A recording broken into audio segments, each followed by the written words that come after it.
Hello, everybody, and welcome to the Fortress Comic News, episode 384. I'm one of your hosts, Chris, alongside my co-host, Mike.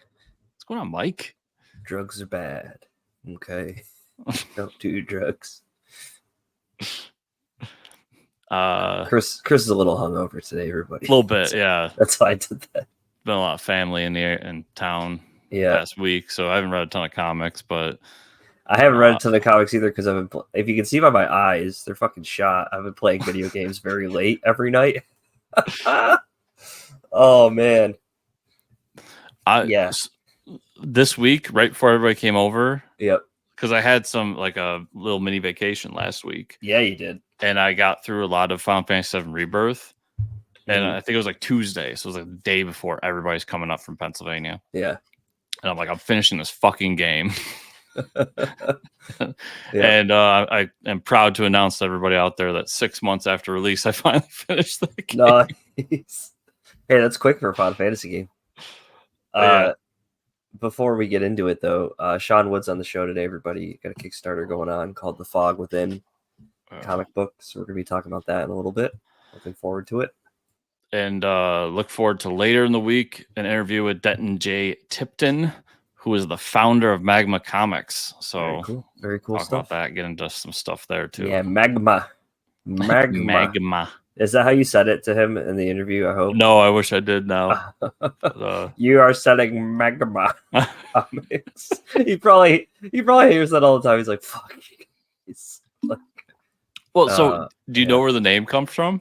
I'm gonna spoil this, everybody. It's spoiler time. Oh, we get a little taste of the interview. No, where does the name come from, Chris? So they started off as an imprint with Heavy Metal magazine. Oh, okay. Well, now so they thought that the imprint name Magma fit the whole name scheme. Yeah, like steel. Yeah, I get it. Yeah, so that's pretty cool. It still works. I mean, it's still it works on its own. Fantastic. And it's comics with an X, right? Yeah. Even more metal. Now it really makes sense. Okay. Yeah, they really leaned into the whole heavy metal. Yeah. As someone who was into extreme sports growing up, I appreciate the overuse of X. Overuse of X. Just to know it's a little extra extreme. Yeah. You gotta make sure. Gotta keep things extreme, Mike. Oh man. Thank God DC or Marvel never did a Marvel Comics with an X, and it was their extreme line. BMX Spider-Man book. Actually, was there an Extreme Comics? That sounds familiar. There might have been. It does, doesn't it? In the 90s, maybe. Extreme. Here we go. Oh, wait. Why did you take me to this? We're doing it live because there's not a whole lot of news, so we're just going to. There's the Extreme X-Men. Okay, so that's pretty much it. And Extreme Studios, which was, of course, an early Image Comics Studios. Okay, now it's all starting to make sense. Yeah, Image from the 90s, Extreme. Yep. Yeah. I would read the shit out of a ATV Off-Road Fury Avengers comic, though. Well, it was just going through my mind, with the rise of extreme sports growing up and everything. Yeah. And more so the Olympics this year with some of the crazy stuff we get. Yeah, now it's normalized. Skateboarding's in the Olympics and shit, which is insane for me to think about. But how in the 90s did Marvel or DC not be let's do it Tony Hawk, but he's a superhero? Yeah. Dude, Aquaman surfing comic. Dude, I would have been all over fucking cheating, the skateboard superhero. Yeah. The skateboard superhero. Who would it be? Well, I guess it kind of is.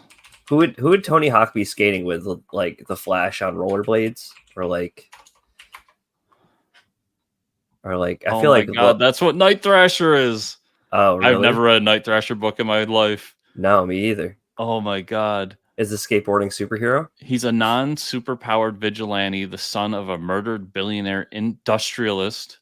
So he's Batman. Yeah. With ties to the Vietnam War, because why not? He's Rambo Batman.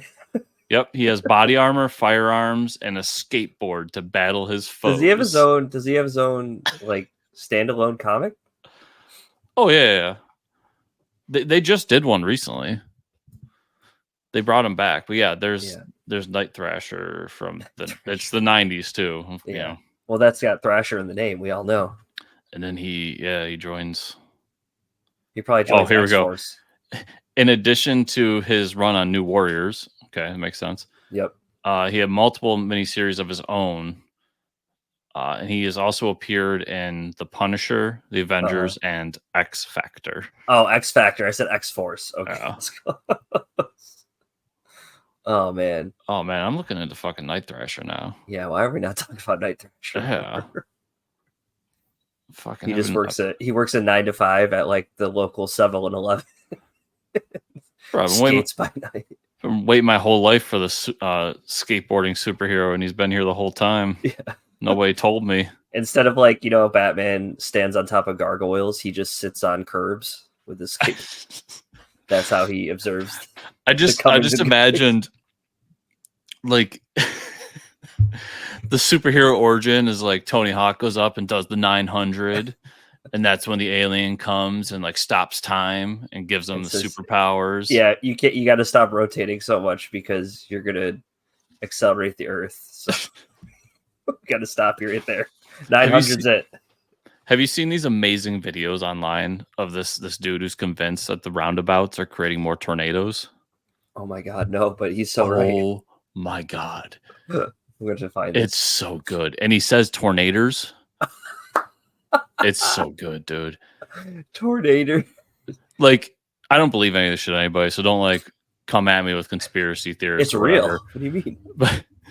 But these videos like this, like there's one of a guy who is convinced that you should swallow a piece of gum every 7 years so that the simulation can't like reprogram your body. Oh my god. Because every 7 years your entire body has new cells. Yeah. What the hell? This is what I do in my free time. I'm on the shitter watching these videos because they're so good. They're so good. But you're like Bigfoot real. These guys fucking dumb. Speaking of crazy conspiracy theories, there is something I did this week. I rewatched the Bourne trilogy. Talking about spy action movies, and then actually I finished the trilogy. I'm on the fourth one now. Jeremy Renner, if anybody forgets about that. Oh, I did forget about that. And I forgot Oscar Isaac is in that movie. Edward Norton. It's such a weird mashup of characters. And Jeremy Renner's like jacked. He's like way more jacked. Isaac's in that movie? Who? Moon Knight's in that movie? Yeah. Oh yeah. Oscar Isaac is in it for like a solid half hour. Yeah, I did not realize it was him until I was like, oh shit, this dude, like, this is the guy from Star Wars. And this is 2012, so interesting. Yeah. I don't know. So I haven't read many comics because this game came out that I'm very into called Blacksmith Wukong. I want to play that. It's good. So here's you know me. I like to have fun. Yeah, you do. Don't we all? Is it like a Souls-like? So here's my hot take, everybody, because I play a lot of Souls games. I played them all actually, and a lot of adjacent ones. Okay, so you have Devil May Cry, and you have Dark Souls. To me, like those are the difficulties of these action RPGs, right? Devil May Cry easy as shit because you just like A X X X X X X X X and whatever, the mission's over. Dark Souls, you got to roll, and then hit, and then so Blacksmith is like somewhere in the middle, I would say, and probably leaning more towards the casualness of Devil May Cry. Okay, that's what I want to hear. It is a straight up boss rush, though. Mm-hmm. I've played for about 4 to 5 hours, and I think I've fought 8 to 10 bosses. Well, I think which is crazy. Welcome to the Fortress of Video Game News. Mm-hmm. But I think in the video game space, the term Soulsborne is way overused. It is, because it generalizes something as being the hardest game you'll ever play. And that's the thing. Like, people are really into it. Like, people like yourself will usually argue that to be a Soulsborne doesn't mean uber difficult. No. And I'm here to tell everybody that when we hear Soulsborne, we hear uber difficult, and I'm immediately turned off because I just don't like that. That's not my style. I don't feel this is a Soulsborne. Mm-hmm. this game, and I'll say the predecessors, the Neo series, which is also really good. Mm-hmm. They like learned from their mistakes. They like took the base of like Dark Souls, just the mechanic wise, and build on top of it. Like there's more Devil May Cry stuff where you like unlock combos.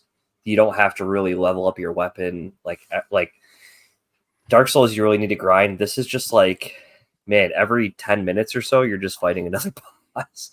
And you get to like, they pretty much give you the stuff to upgrade for each boss. Mm-hmm. Each boss is fairly, like, I would say it's way easier than Elden Ring. And there isn't really a whole lot of exploration. You kind of just on a straight path, and it's like, bam. And usually with a boss rush, sometimes the bosses get repetitive and like, okay, this is another same shit. But each one is like, the design of them is amazing. It's like, and it's all tied to the Monkey King story, so that's really cool. So it's pretty like epic, the story. And yeah, I would say you'll probably like it. I don't think it's that difficult. Okay. Because I'm terrible at Dark Souls, and I've fought some of these bosses, and like you can grind a little bit too, and then you're doing like hella damage and to like these bosses. It's not that bad. Yeah. But it'll be on my wish list, and then when it goes on sale. Yeah, I've been waiting. Chris pounces. Yeah, I usually, so I've been such a patient gamer of the last few years. Mm-hmm. This was one that I was like, okay, I'm definitely not pre-ordering it because a lot of people are, the hype isn't there. Well, the hype was there, but like sometimes these PC ports really suck. And then when I saw like 1 million people are playing it and it's really good reviews, I'm like, okay, then I'm not going to have any issues running it. Well, I almost caved for Star Wars Outlaws because that comes out in a couple days. That's like the open world Star Wars, right? Yeah, and it's Star Wars, so immediately like it's at least an 8 out of 10 for me, just being Star Wars. And then yeah, it's open world, and that's the first time they've done it in Star Wars. So yeah, all that. And then my car decided that it needs $700 in repairs, so we're gonna wait on that one. Yep. Yeah. I hear that. Yeah, that'll put a damper in the plans to play Star Wars. Yeah. But the new shocks, Mike, they're really nice. Yeah, nice. Hey, you're getting some good use out of those. So like for me, that's what I'm gonna wait for to go on sale. Where it's like you're gonna wait for Blacksmith. So I'm gonna wait. Yeah, it's gonna be because I also like looked at it. I still have games I bought that are, I need to get better at not buying things at full price when I know I'm not going to touch them. Exactly. And I know like both those games are going to go on sale pretty quick. Yeah. So I bought that Star Wars Squadron game for like $4 and I still haven't played it. It was fun. Yeah. Just like fly around. Yeah, just flying some X-Wings, having a good time. Yeah. Yeah. So I was like, this is $4 to sit there and not play for a few months. So with all that, and then, Valve released to their public. Valve, for everybody out there, is the makers. Well, they own Steam, but they made like Team Fortress 2, CS:GO, Counter-Strike, Dota. Once upon a time, they made the best games in the industry. Yep. Yeah, for sure. Why can't I think of the Black Mesa game? Help me out here. First-person shooter. The VR game? No, the what series is that? Half-Life? Half-Life, yeah. Half-Life Portal. So they released their newest game, Deadlock. So I've been playing that. That's why my eyes are shot, because I was playing that pretty late. So it's a MOBA, Chris, which is a mobile something battle arena, but it's third-person shooter. So it's like, so the characters are like Overwatch. Like Smite. Yeah, it's like Smite. Yep. But the characters are like Overwatch designed, and there's like 4 lanes that you're in, and it plays like Dota, but instead of Dota has 3 lanes, now we have 4.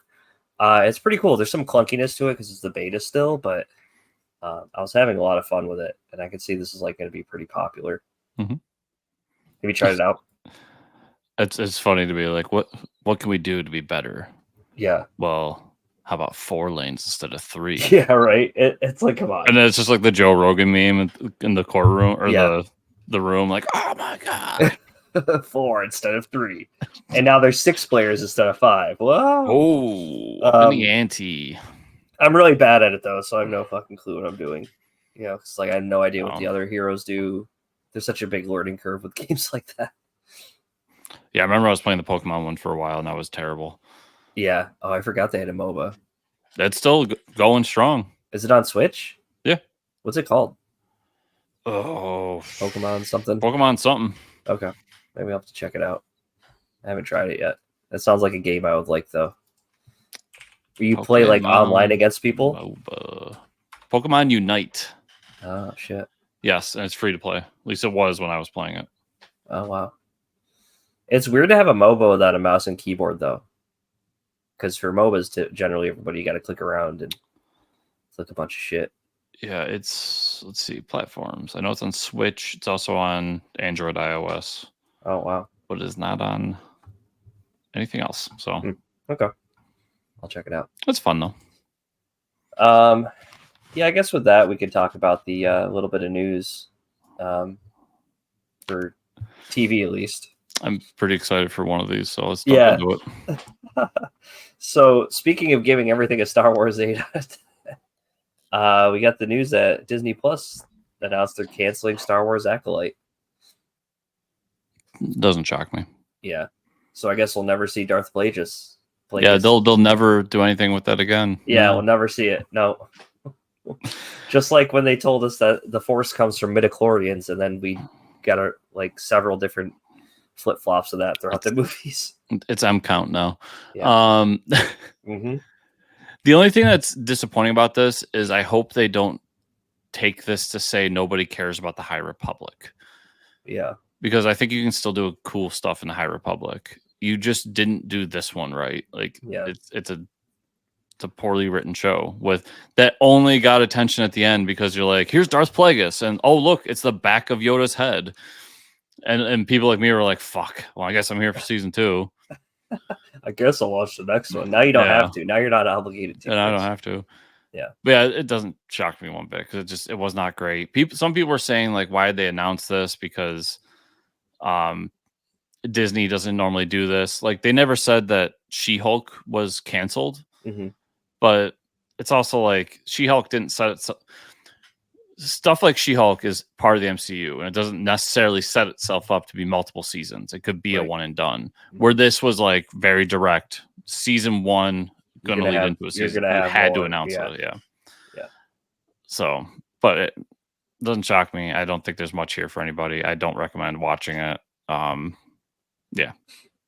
I just want to announce that next week, actually like 4 days from now, as this comes out. So wait, hold on. 4 days from now would be, it'd be Wednesday. The new season of Lord of the Rings, Rings of Power, comes out on Amazon. Really excited for that. They keep releasing trailers, and I'm like, I need to stop watching. Well, they're awesome. Like, they're getting me super hyped for the season.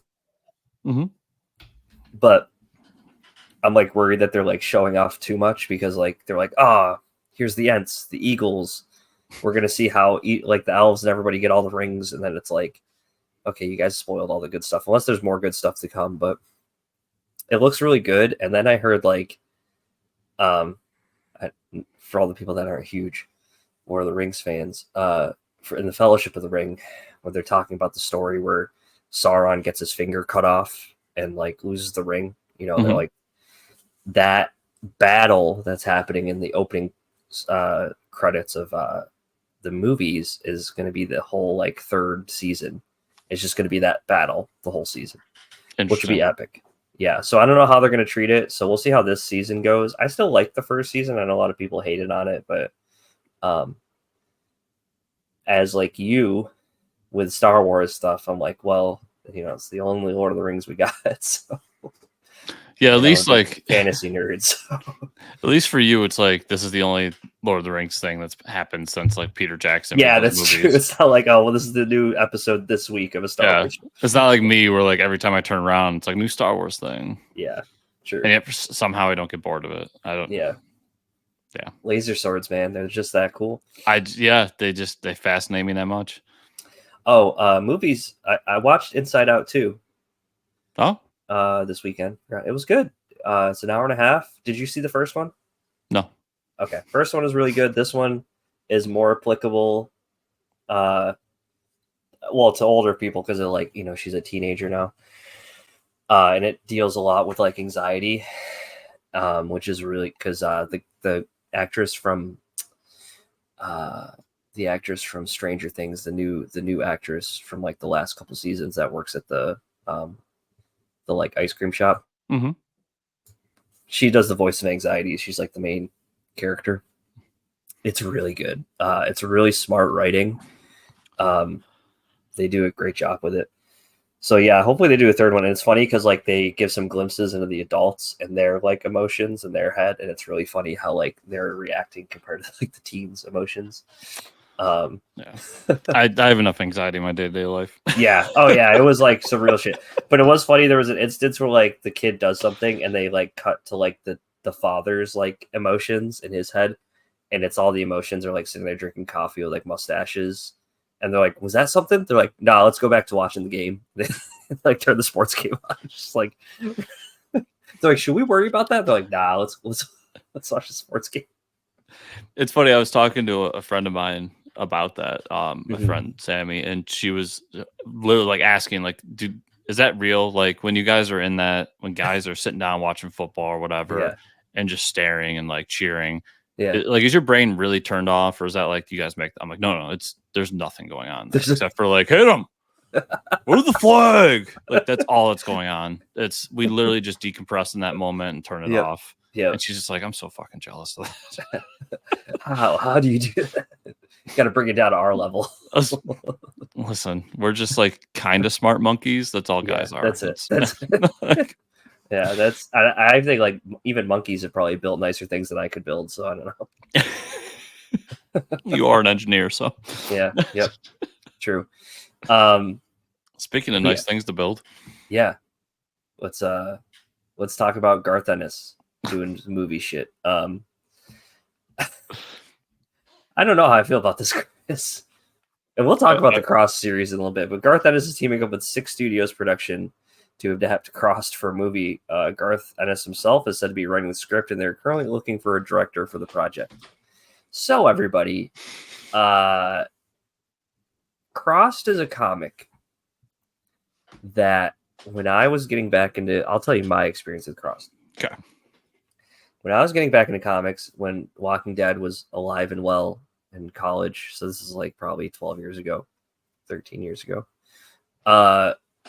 walk into a shop and I'm really like Walking Dead, looking for Walking Dead comics, and I see this comic, and I believe it was Image Comics. I believe it was published by Image, but I see this book with all these. There was a book on the shelf. It looked like all these crazy zombies. I don't know if they were zombies or not, but this one, yeah, that's the one. Yep, that's the cover, and it's like, wow, that looks a lot like Walking Dead. Let me open this book up. And wow, did I regret that? So, and I'm like, Crossed is, so you could probably explain it because it looks like you've read it. I've never read it. That's how I'll explain it right there. Yeah. You see what's going on here?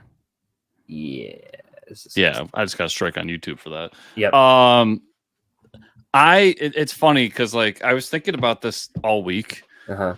And I think I'm like the most hypocritical person on the planet. Yeah. Because like I don't like blood and gore. I don't like horror. I don't like what do they call it? The violence porn movies and all that stuff. I fucking love Crossed, man. Really? It is exactly what you think it is. It is the way over the top zombie movie, except instead of like gonna eat your flesh or your brains and they're mindless, they're infected in a way that just overdrives the violence function of their brain, and they just have to do horrendous violent shit. Yeah. So it's literally Garth just doing the most fucked up things you can think of. You almost worry about him though. That stuff. You're like, is this man okay? Oh, and so I haven't. It's actually really hard to get these books now. Yeah. Avatar Press is the one that makes them, and Avatar is not doing so hot. Although I get the feeling that with this announcement, we might get some new printings. Yeah. Or maybe just flooding the market more with them, which I'm all for because this went on for a long time. Garth did most of it, and it's actually funny because it's Garth and Jason Burrows who did are doing that book Babs over at Ahoy. Yeah. They did the book for a long time. They did a lot of cool things. And then they actually handed it over to other creators to do stuff. And there's an Alan Moore run of Crossed. Oh, wow. Like, that's a thing that happened. That's crazy. I didn't know that. The only problem is this has to go to like a streamer. This is not, there's no way this goes to theaters because you can't do Crossed anything less than NC-17.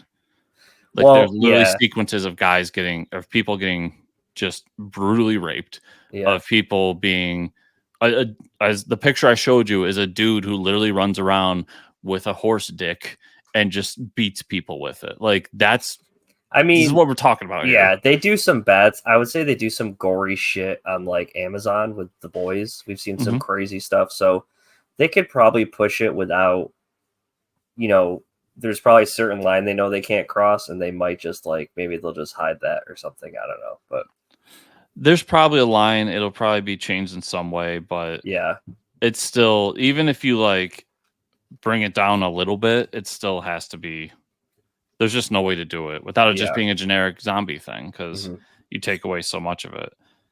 So this is, I'm trying to see how many issues this is. I think it's 10 issues. For the first series? Yeah, for the first volume. And they did say that the script that Garth is working on is the first 10 issues of the book. Oh, okay. So, yes, 10. So it's this. This is what they're doing. No, I understand why people hate on Cross. I don't defend it in any way. It's one of those guilty pleasures in my life where like I really enjoy it, and I couldn't tell you why. It clicks something in my brain, and I would love to dive deeper into it, but I've only read this first one, so that also might be part of it. Maybe I didn't get far enough to figure out how actually fucked up it gets.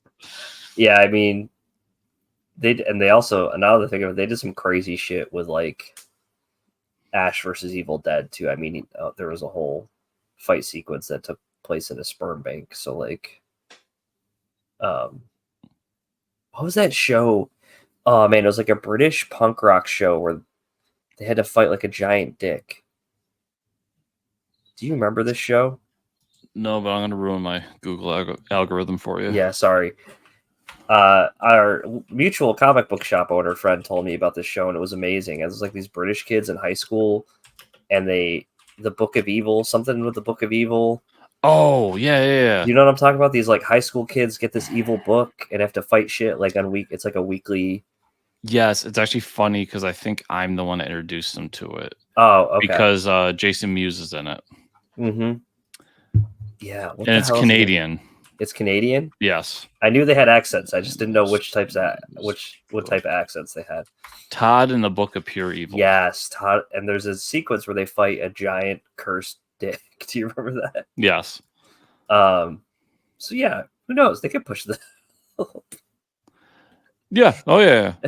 I'm just saying, if you try to put this in a theater, it's gonna have NC-17. Then no theater's gonna touch it. Yep. So it has to be going to a. Yeah. I mean, my money, if I was Amazon after The Boys, I would just be like, "What do you got next?" Yeah, and they'll be like, from the creator of The Boys, you know what you're getting yourself into. Yeah. So easy money. But we'll see where it goes. When this came down, I was like, I cannot believe. Yeah. That this was the one somebody picked, but that's crazy. But good on Garth, making some money, man. Yeah, making dollar bills. He's got a lot of cool properties that could really start tackling though from his other stuff. I might be Cross this week, Mike. I was just thinking about it. Yeah, I'm like thinking about reading 10. So I really liked his series, and I believe I have it on my shelf here. Unless I donated, I might have donated it to the lovely local library.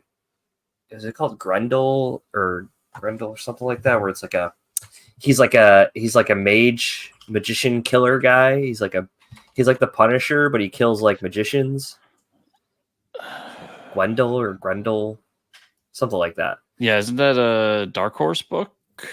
Might be. I don't know. He has a book about a character like that where he's like the Punisher and he kills magic users, and it's really good. I just remember reading the first couple volumes. It's like, I can see that being a TV show. I forgot about that. Marjorie Finnegan, Temporal Criminal, was a fun book, dude. I highly recommend that book. It was a lot of fun. Yeah, Garth has some good shit. Garth's got a lot of good shit, man. A lot of good shit. And then he just does war stories from for DC. It's the weirdest thing about like he does The Boys, he does Preacher, he does Frost, but he just loves war comics, man, and just keeps doing them. Good for him. I mean, yeah, whatever gets you, up in the morning. He does the crazy shit so he can write war comics. It's like, strange. We'll let you write comics about war, but you got to give us another volume of Crossed. Okay.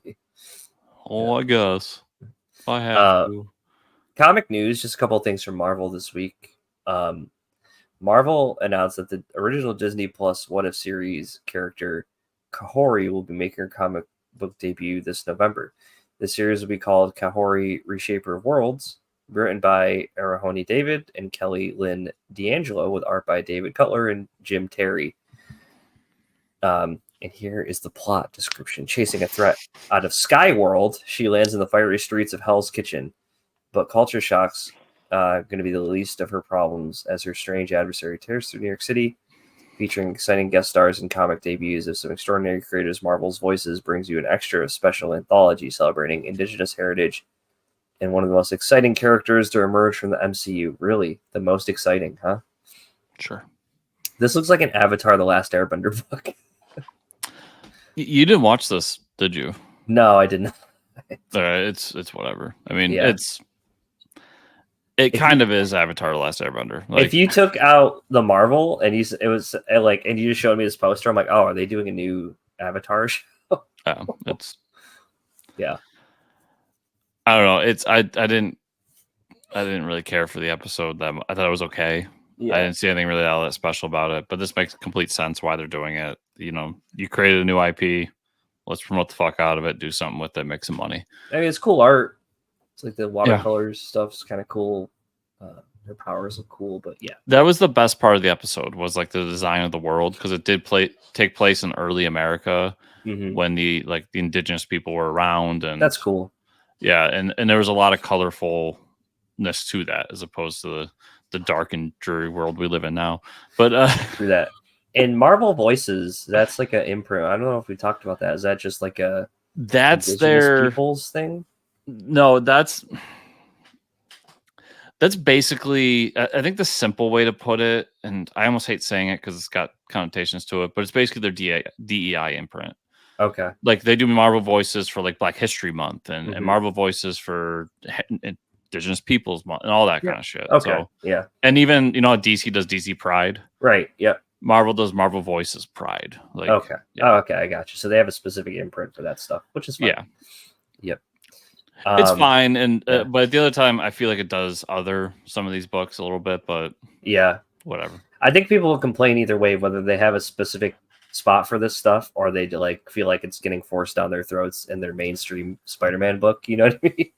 Like, no matter what you do, somebody's gonna be mad about it, and every fucking direction of the planet. But I've always been of the thought of just put everything in the same place and just let the best one win. Right. People with more money disagree with me, so yeah, I'm sure we'll see if this character pans out or not. If we'll get more of her in the future.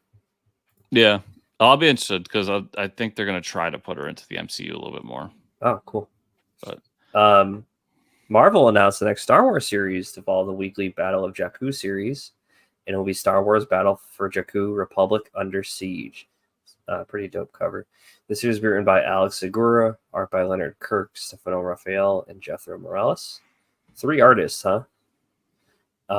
Still reeling from the events in Insurgency Rises, Luke must seek out a relic that could hold clues to the future of the Jedi Order. Luke Skywalker and his new friend find themselves cornered. Oh my god. Sorry, my glasses aren't on, so it's hard to read that for some reason. Can 2 Imperial powerhouses find common ground against the nascent New Republic? Where are Han and Chewbacca? Nobody knows. The heroes find themselves saved in the nick of time by fan favorite guest star and ally. So we see. So we're after Return of the Jedi now, right? That's why we see Luke the way he is. Cool. Yeah, this looks pretty dope. Yeah, apparently these Battle for Jakku books are going to be, it's going to be a trilogy. Oh, okay. So they did what was the first one? Insurgency Rises. This is the second one. And I think the reason why there's 3 artists is it's going to be, each one going to be weekly. Oh, okay.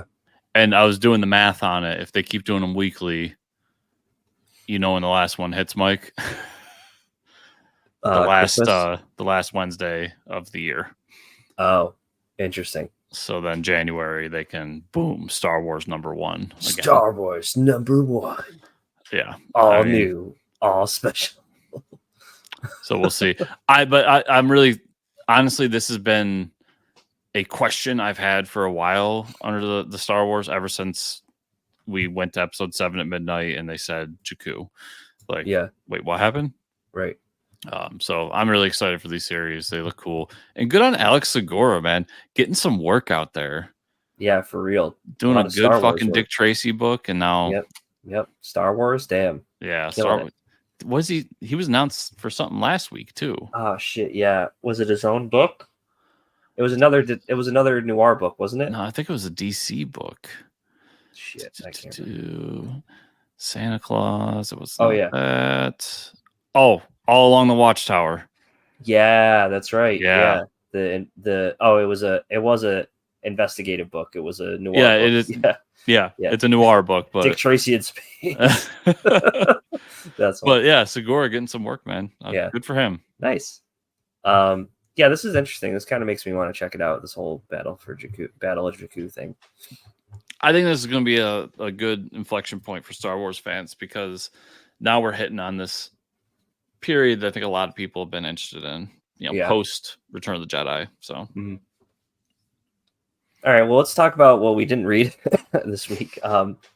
I was planning on catching up on a ton of shit, and then I played like a lot of video games. I'm sorry, everyone, but I did read Absolute Power 2. I thought the tactical gear suits that they gave everybody, that they gave the Trinity, were sick. Yeah. Batman had purple gloves, by the way, everybody.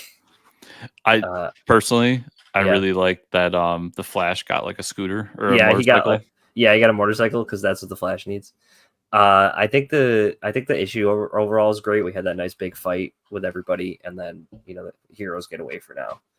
And then I read the only other book I read this week because I wanted to read it was Space Ghost #4. What a friggin' issue with what's the bad guy's name? Hordak or something like that.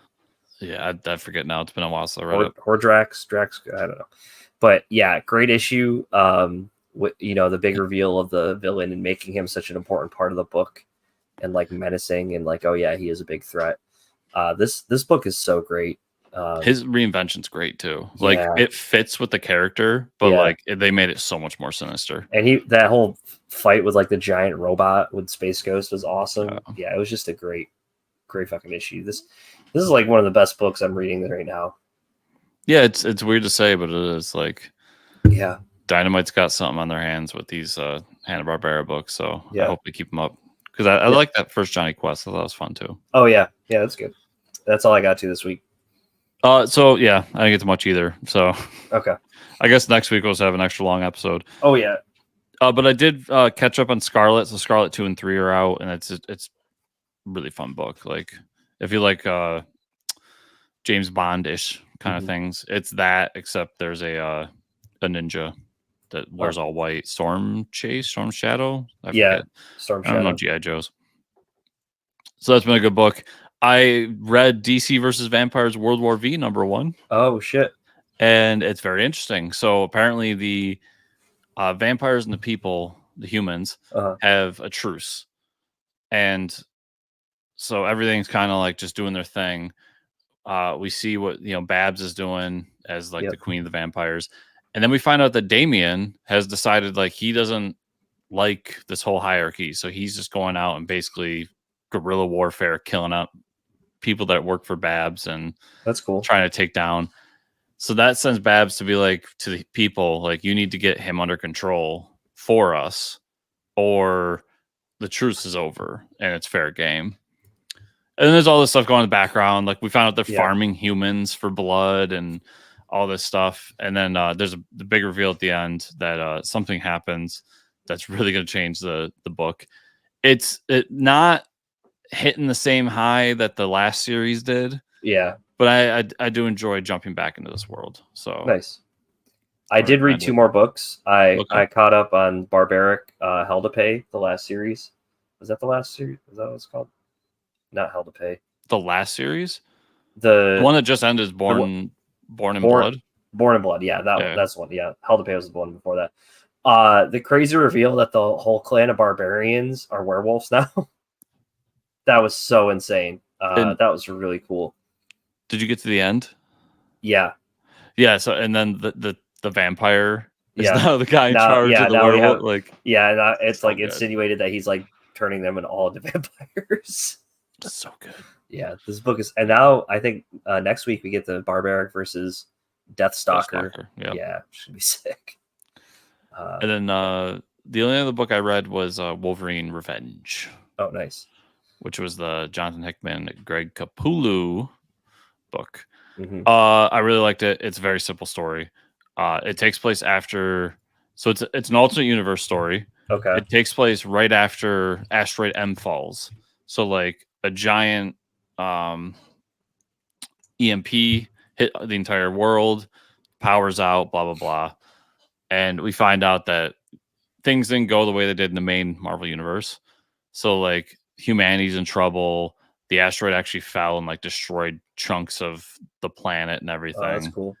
And Wolverine's just like chilling in the Savage Land, killing dinosaurs and shit. Oh, damn. And that's when Nick Fury and Captain America and Winter Soldier show up. Nice. And are like, we need to go take care of the new Brotherhood or else it's game over for everybody. And he joins them on this quest. And I'll say the people who catch Wolverine and Cap is Deadpool, Sabretooth, and Colossus. Oh, which nice. was a weird one. Yeah. They then put bombs in all their chests. And they blow up Captain America and the Winter Soldier as they try to run away. What the hell? Like Suicide Squad style. That's crazy. And then they think that they found a way to also kill Wolverine with it, so they blow him up. But I don't know if you know this, Mike, but he has a healing factor. So yeah, he's got the healing factor. You can't not do that. It's a fun little book, and it's just great to read a Capullo book again, honestly. That was the best part about it. Nice. Yeah, I'm sure the art was amazing. Yeah, so I recommend it. Nice. Mike, that was all I had this week. So where can people find you on the internet? You can find me at Fortress Ricker on Twitter and or X. Where can they find you and or the show? You can find me at Fortress Chris on X and also chriscomicscorner.substack.com for stuff I do. And you can find the show at fortresscomics_ on X or at fortresscomicnews.com. And if you want to support the show, best ways to do it is go on YouTube, like, subscribe, share, comment down below on the videos, 5-star reviews on the podcatchers if you're an audio listener, and patreon.com/fortresscomics. Thank you all so much for watching and or listening this week, and we'll see y'all here next week.